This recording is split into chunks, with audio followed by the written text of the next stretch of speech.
Hello, and welcome to Astrology Intuition with Amy Lynn. That's me.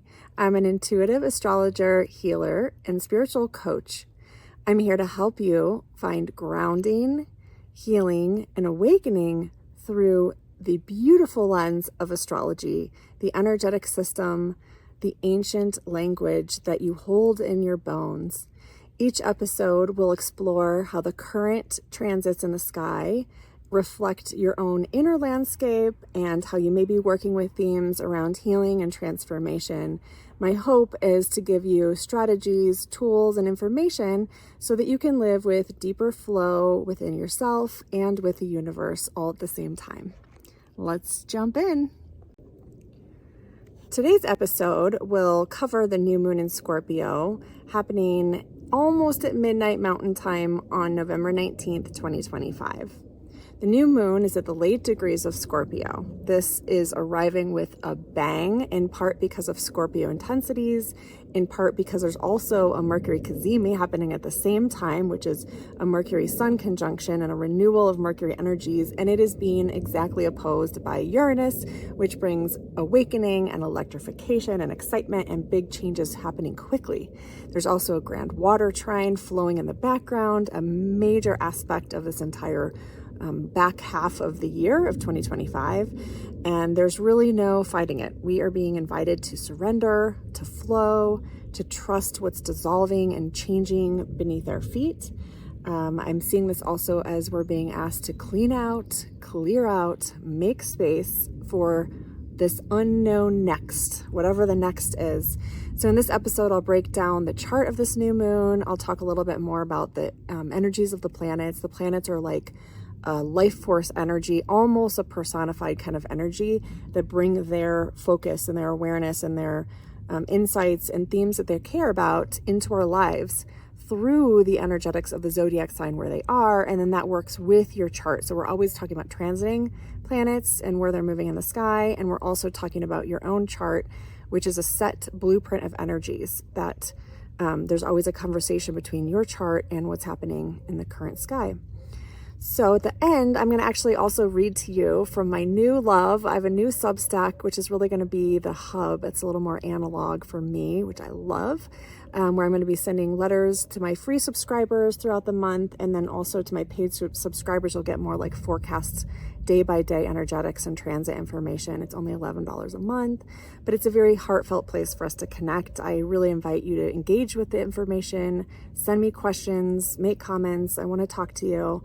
So you can join me there. It's at Astrology Intuition, and that's also my socials on mostly Instagram. I have a YouTube where I also put the podcast if you're listening to this on audio, and I do show the chart as a visual, so sometimes it's nice to see the video. All right, let's go ahead and dive into the new moon chart. So let's talk about this new moon in Scorpio. I'm going to share my screen so you can see the chart. I like to work with the actual chart of the moon, which anybody can pull up a chart for free on astro.com, by the way.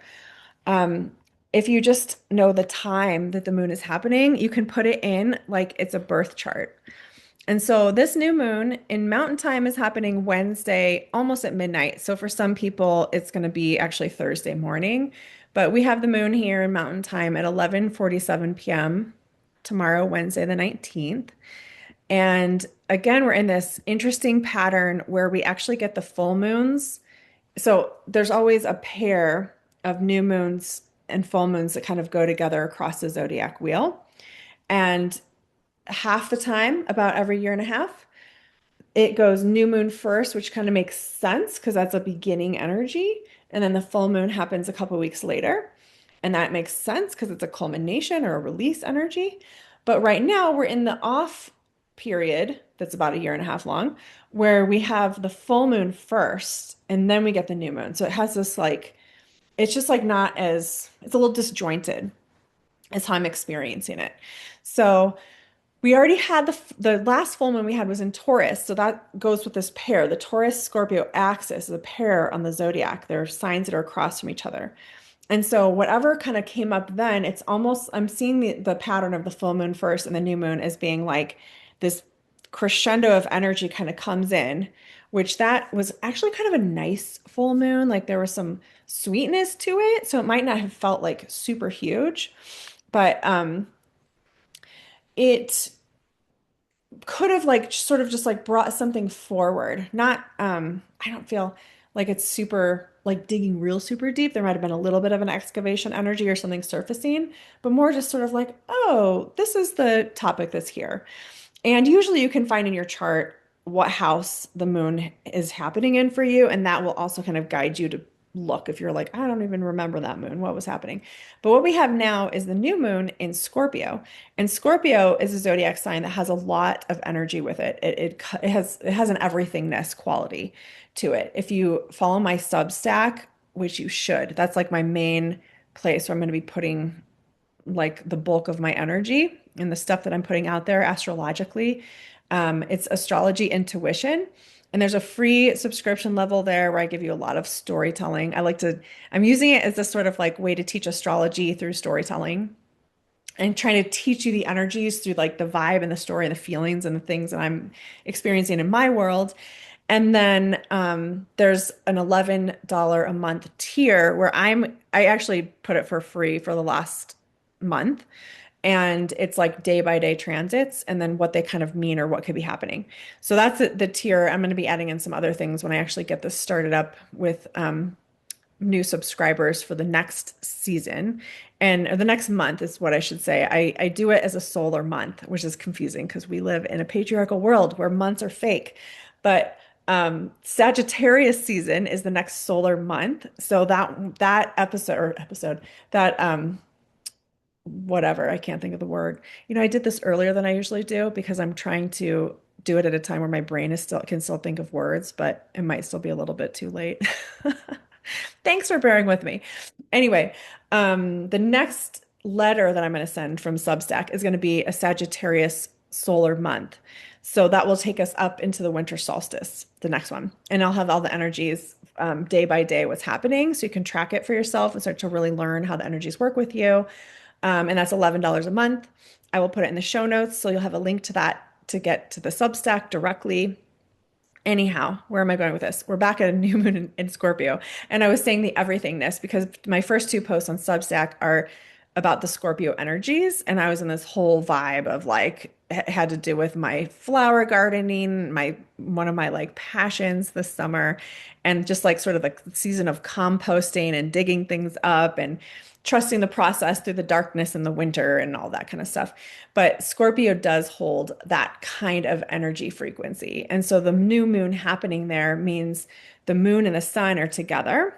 So in the chart, which I'll show you guys too, in the chart here, you see that the sun and the moon are together and I have this set to Lafayette. So the placement in the chart really has to do with where you are geographically located. The chart would look different if you were somewhere else as far as like what angle it's turned. The shape of it will be the same. So the sun and the moon are together in Scorpio. We've got Black Moon Lilith and True Lilith in that same zone, very conjunct. We have Mercury retrograde conjunct the moon and the sun, and also creating what we call a Mercury Cazimi. It's when Mercury and the sun and any planet and the sun are in the same exact position. But that's a huge imprint in this new moon chart. And all the Scorpio energy is asking for a rebirth. So new moons connect to renewal kinds of energies or new beginnings. For Scorpio, I always see it as a rebirth. Scorpio connects to the Phoenix rising archetype. So it's kind of like, what are you working with? Completely clearing, clean slating, wiping away, and trying to bring forth anew. You might find that that is in your chart based on where you have 28 degrees and 12 minutes. That's where it's happening in Scorpio. Another huge thing, if you're looking visually and not just listening to me talk, you can see that the shape in the chart is this grand water trine that we've all been talking about a lot lately. And then there's another little mini trine at the top that makes this kite formation when you put it all together. And there's a lot of exact placements here. There's so many planets involved. I feel like I would have to talk about this. Let's set this down. I would have to talk about it for probably 5 hours if I was really going to go into all this. But my quick read of this energy for you is that if you just take the shape of the kite, and the kite is meant to fly, right? And the kite is directed and kind of anchored by the tail, which is where we have the sun, the moon, black moon, Lilith, Mercury in its Cazimi and renewal energy, all kind of holding down this kite. And so that brings us into the Scorpio energies as like a grounding force or a place to get our footing, which Scorpio is an interesting place to get your footing because it's a water sign and because it has such a dynamic quality to it. It doesn't feel grounded, but that's where we get our footing. So how I'm picturing this is, are you ever hiking and it's like super rocky? Um, See, this is when I can't find the words. What is it called when you're climbing up rockiness? I can't think of that word. Anyway, you know what I'm talking about. Colorado people. Um, and it's like the rocks aren't super, I think somebody's trying to tell me, but I can't see it because my screen's frozen. Anyway, um, for my podcast listeners, I am also simultaneously live streaming on Instagram. So I'm sometimes talking to my friends on Instagram a little bit, my listeners over here, when you hear me kind of sidebar. Anyhow, scrambling, it's like you're scrambling. It's like you step on what you think is going to be a stable rock and it moves a little, and you have to kind of find your balance and use your own center of gravity, your own proprioception, your own knowing where you're going. This actually, proprioception is an awesome word to kind of capture the qualities this week and this new moon and the kind of energies that are coming in for the next couple of weeks. Because it's the idea of if you could close your eyes, would you know where you are? That's generically what proprioception means. So in the scramble, it's like you can climb and you can put your feet down and have a place that they go, but you're going to wobble a little and have to kind of trust each step to be its own um, rebalancing moment for your body. This moon has that feeling, okay? Um, and I am just only talking about all the planets down here in Scorpio. Big news is that we also have Uranus now back in Taurus.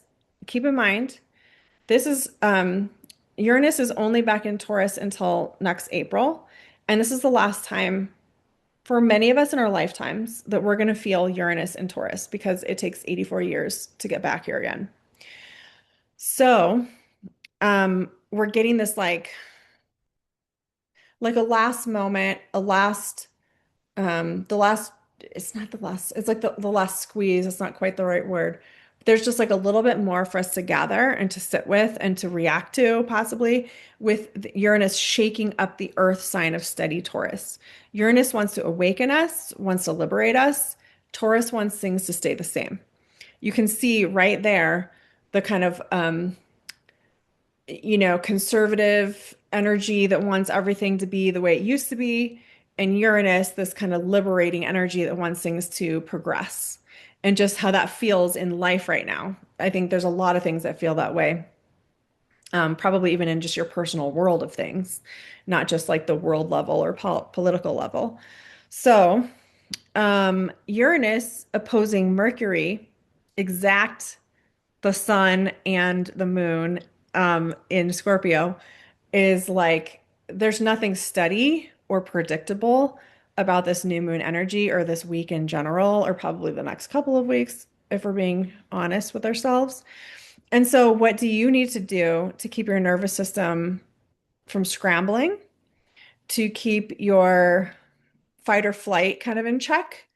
Pluto is starting to have um, it's wanting to start to have conversations with us. We're going to be getting into some placements in the next year that are, I've been working ahead with the 2026 energies, and Pluto is a main character, and Pluto also rules in modern astrology rules Scorpio. So whatever Pluto is kind of doing, even if it's not directly involved with the moon and the sun, what's happening, which it is actually by degree, it is in a sextile, not by sign.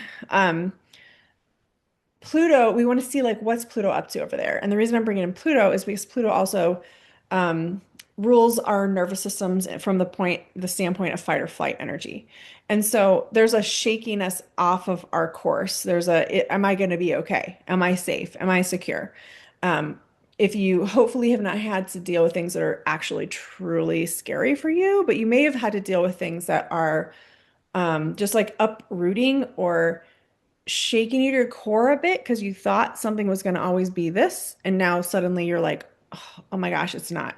I'm also pulling in still the three-eye atlas energy, that interstellar object that moved through our solar system, because I think that that really brought us to new consciousness. I think a lot of us are having the experience of just kind of opening our eyes, looking up, um, having the idea of like, I never would have imagined that this would be an option I'd be thinking about, but all of a sudden I've got this new option.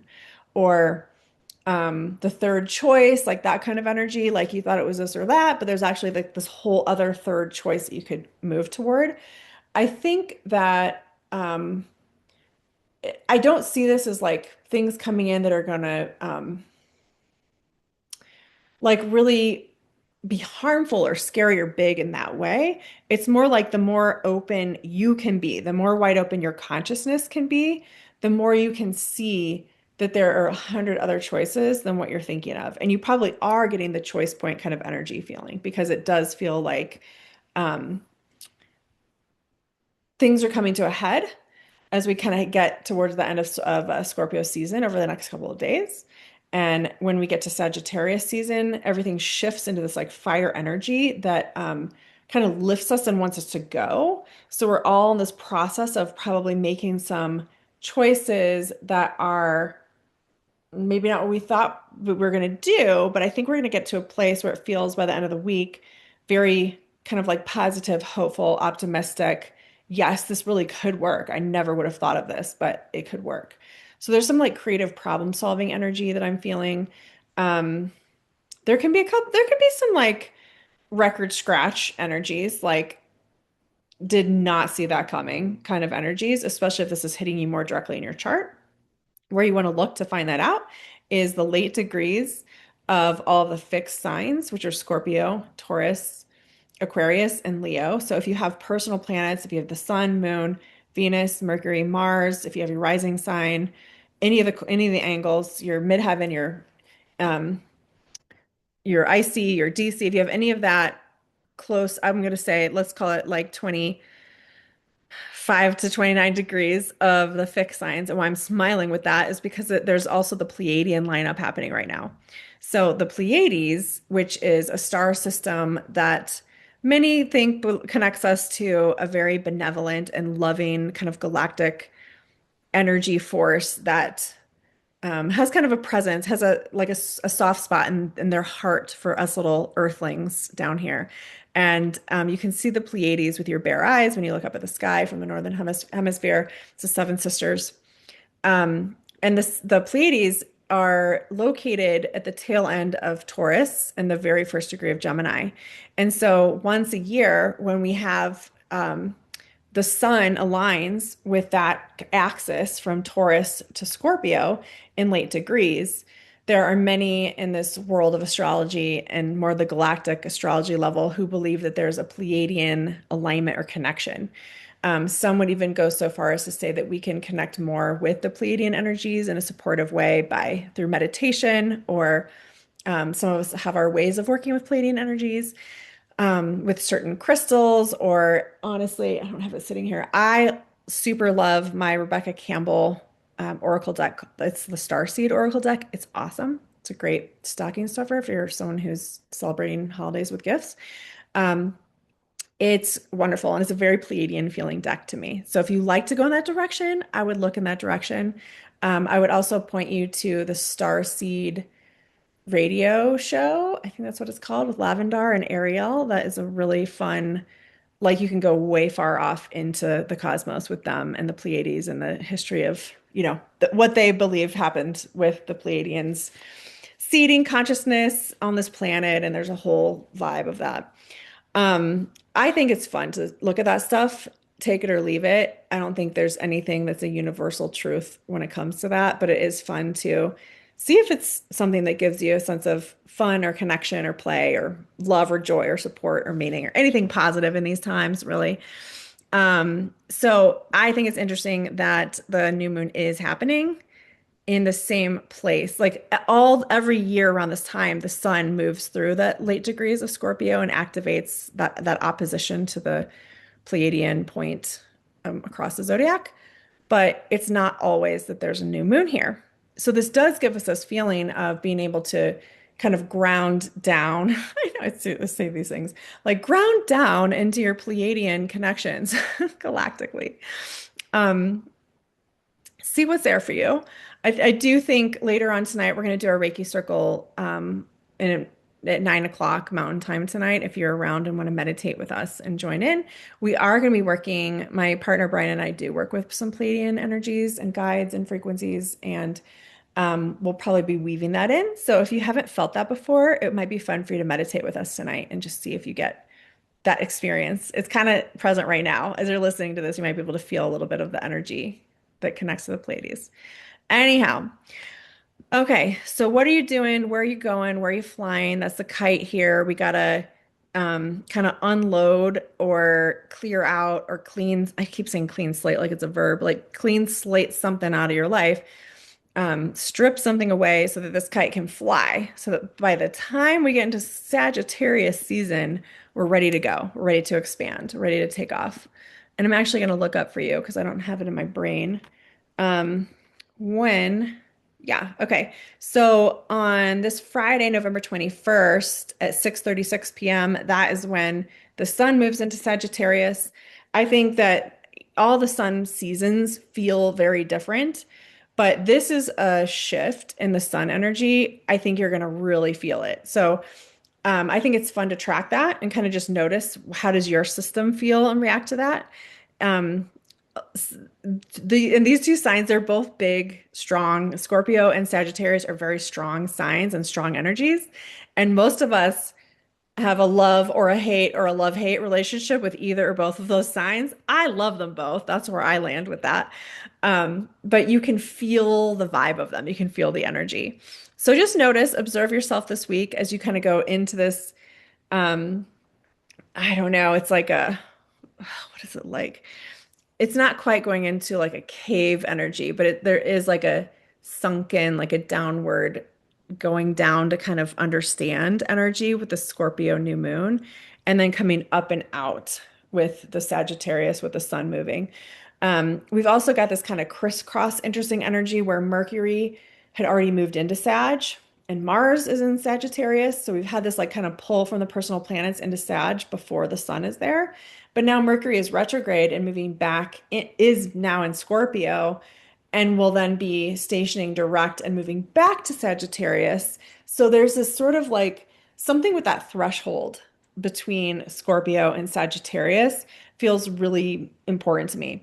You can look in your chart at where you have that line that divides between the Scorpio zodiac sign and the Sag zodiac sign and just see like what's happening there. Do you have that cusp, that zodiac cusp in a certain house in your chart? If you have personal planets or points in either of those signs, one or both, you might have a leaning or a way that you're like a little more in your natural state. And the other sign might be something that takes a little more effort or understanding. Um, what else do I want to tell you about this week? Oh, I mentioned Black Moon Lilith being in conjunction with the new moon. And that is very much, it's like a sacred feminine energy. It's an asteroid and it has like a rebel quality. It has like a, um, I don't give a fuck kind of energy to it. And so there might be also something where you're just going to do it. Like that's just what's happening. And that's fine.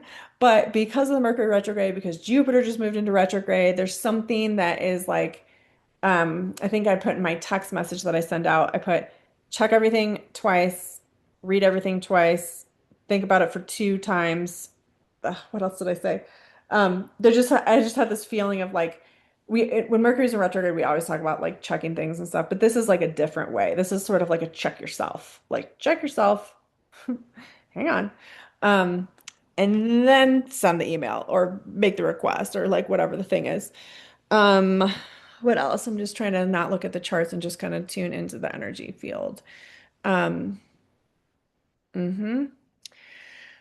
Breathe, breathe, breathe. What are your resources? What helps you feel okay? One of my favorite tools is salt. Definitely be taking salt, using it under your tongue. You can get the fancy electrolyte drinks if you want. That's a great way to get salt, but I just like Himalayan sea salt straight to the mouth. I find it to be cleansing, grounding. It helps your energy flow, like you're an electrical current, and salt makes the current flow. Um, I find it to be brings you into the present moment, so that could be a helpful tool right now. Um, Sorry, keep moving my phone. So let's see, what else do I want to tell you? The Cazimi, the Mercury Cazimi is exact on Thursday the 20th at 2:23 a.m.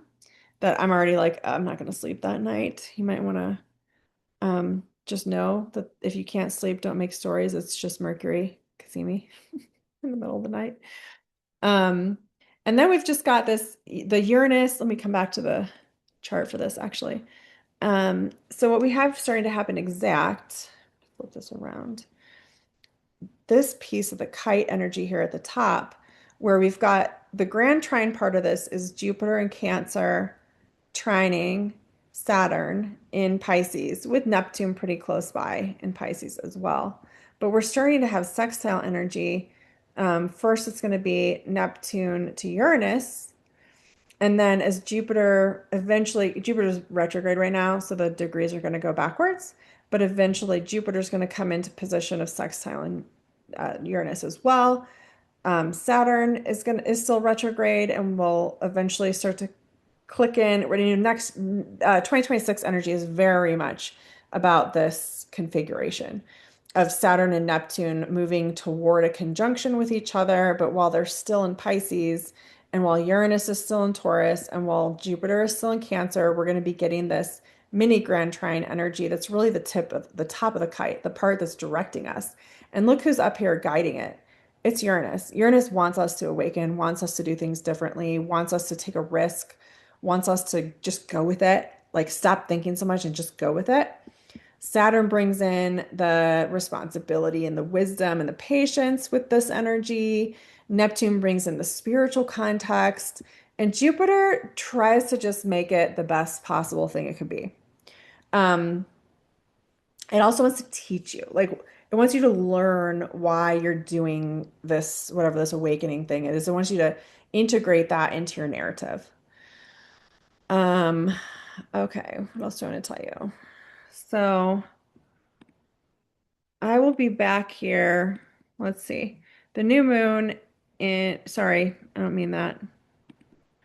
What I mean is the full moon in Gemini. That's our next lunar cycle. It's going to be happening on December 4th. That'll be a full moon in Gemini. I think this is going to be really interesting because Gemini energies are really picking up, especially with Uranus moving back into Gemini. That's going to be April 26th of 2026 when that's like permanent motion forward for Uranus into Gemini.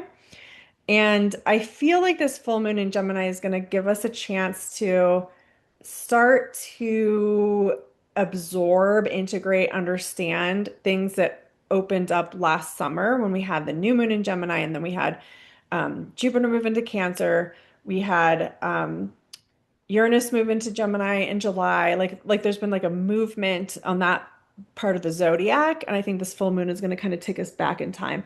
So there's something about what we're awakening and moving toward that's going to have a real Gemini quality to it, which is information, it's ideas, it's connections, it's learning new things, going new places. It's what are you doing with your day? Are you um mindfully choosing, are you waking up in the morning and setting intentions and living your day with consciousness? Like it has that kind of quality to it. But this does feel like there's a force in you that wants to shift things, that wants to change. And for a lot of people, I think it might be really big change taken in small parts. So I'm going to leave that here. I hope to see you all for our next live. If you can come to Astrology Intuition live will be doing that on, let's see, I'll probably do that on December 4th on that Thursday. It might be Wednesday the 3rd. You can find out, you can text the word connect to 720-927-7722, and you can get information about when we do our little lives about the energetics. And then usually later that night, we'll do a free Reiki circle meditation where we just bring in some healing energies for the astrology that's happening. Um, I will be putting out my Substack, like I said, later this week as the sun moves into Sagittarius. It'll be a whole month long kind of report energy around what's coming for the next month. Um, I'm going to be teaching some 2026 year ahead classes as well. So if you want to follow more of my astrology stuff, you can send the word astro, ASTRO, to the same number. I'll put that in the show notes below. Sometimes I just get a little channeled moment of needing to send out a little message to the group, but otherwise, that's also where I put things like classes that are available. I am doing some money rising readings right now. They're recorded readings. They're $155, and it's just me doing a recording, looking at your chart specific to money and security and how you feel that and how that shows up for you and what you may want to be working with. That it feels like a huge theme that's up with the Scorpio energies and this new moon is like a real deep sense of security and how you find that within yourself. And I'm also going to be, what do I want to say about that? Oh, because I'm doing those readings like from now, probably for the next week or so, it'll be available. And then after that, I'm going to switch to setting up, I'm going to be opening up some slots on my calendar to do full 2026 year ahead readings for your chart. I'm also teaching at the Little Herbal Apothecary, plug. If you're here in Colorado, please come. It's the second, I think it's the second and fourth Thursdays in January, the 8th and the 22nd, I think are the dates. It'll be up on their website probably by the end of this week. Those classes sell out really fast, so if you want to come join quickly, I may be able to fit one in as a hybrid Zoom option. If you're interested in that, please let me know. But otherwise, take care out there. Happy new moon, and I hope to see you all soon.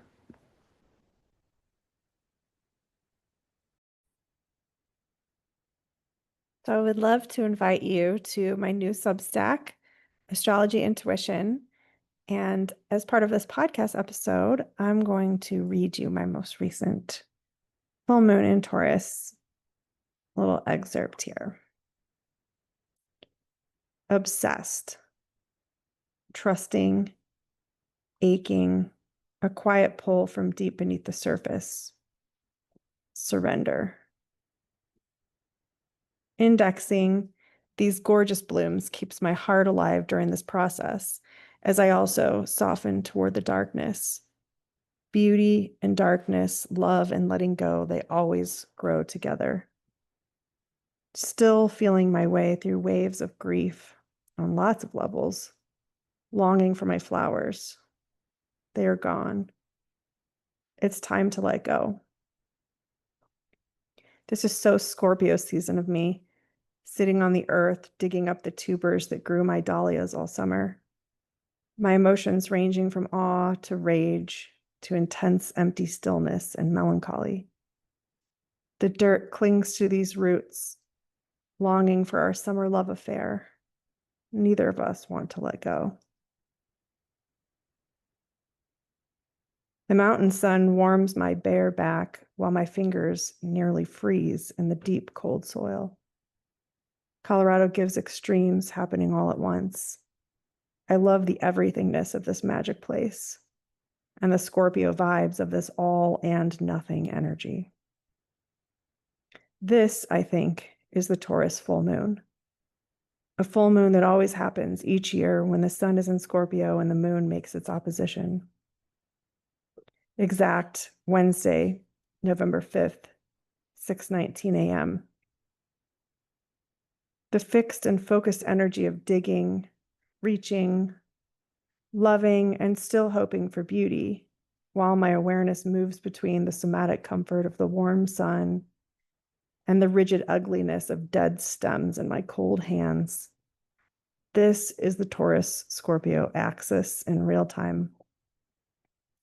I let myself melt into the Taurus side of life, the sun kissing my shoulders, comforting me in that Venusian way as I sit still on the ground, taking in the leaves around me that are still bright yellow for now, and honoring each precious tuber, remembering the beauty they shared with me all summer. Across the sky, Scorpio waits like a siren, enticing me with her dark, mysterious ways. She yearns to go deeper, to investigate. She wants depth and alchemy. She yearns to pull up roots to see what lies beneath. All zodiac signs exist in pairs, opposite each other across the zodiac wheel. Taurus and Scorpio are one of my very favorite pairs. Both sensual, both magnetic, both devoted in their very different ways. Taurus builds, Scorpio transforms. Taurus roots, Scorpio releases. When the full moon stretches between them, it lights up this polarity, the tension between comfort and surrender, matter and mystery, what we hold and what we must let go. I feel this axis in my bones. What do you have in Taurus and Scorpio in your chart? These houses and any planets or points you have there can guide you into your most meaningful and authentic framework to understand these energies within. For me, this energy is held in my lunar nodes. North node pointing me to the Scorpio ways in this lifetime, and my Uranus in Scorpio asking me to awaken from this place. Taurus reminding me I can always feel simplicity and sustenance as I've known that energy here on the earth before. Chiron in Taurus bringing me to my knees in this lifetime again and again, in my body, in the pain and challenge of this earth school, asking me to stay here anyway, and offering me core wound awareness and healing in the earthy Taurus ways, like herbs and seasons and the heartbeat of the redwoods. I have Jupiter in Taurus too, asking me to expand my connection here and remember the richness of this 3D world that I so often stray from. As I brush soil from the roots and tuck the tubers away for winter, a careful and day-long process of devotion, I feel the season's descent, the drawing down into darkness. Scorpio guides us here into the long nights that lead us to the Capricorn solstice. Still, even as I unearth these roots, I'm also planting bulbs, seeds for spring beauty I can't see yet. The Scorpio alchemy moves through me. This too is the medicine of Taurus. To trust in the cycles, to know the earth will hold what we plant, even when the rest of it feels still and cold. Perfectly Taurus full moon process. This moon feels like a threshold, a vibration harmonizing. Something is ready to rise up within us, but just not quite yet. For now, it exists just beneath the surface. The new earth vibration, the next octave of coherence, is calling us to be still and listen. And these full moon skies are alive with more than moonlight. A grand water trine holds us all month in support of our intuition and emotional bodies, reminding us to be in flow with the creative force in the universe. And a cardinal T-square brings us to a choice point, stirring momentum and urging us into the wisdom in Mercury's retrograde, November 9th to the 29th. Here we will be able to slow down and mentally metabolize, to re-listen and realign with what's real and sacred inside. I love Mercury retrogrades for the way they turn up the psychic dial if we let them. Our solar system also has a mysterious interstellar visitor, Three-Eye Atlas, streaking past the sun and heading to the neighborhood of Venus. It feels like an energetic messenger from deep space, stirring new consciousness in us all. What is possible within you? There's so much magic awakening now. If you'd like to keep exploring the deeper astrology, the symbolism, the soul work, and the practical magic of this full moon and more, you can subscribe to my Substack for $11 a month and keep reading Below the Fold, where I share day-by-day astrology transits, my intuitive read on the energetics, and some notes of how to work with these energies in your chart, where to find them, and what you can do. I'll be back for the full moon in Gemini. See you then.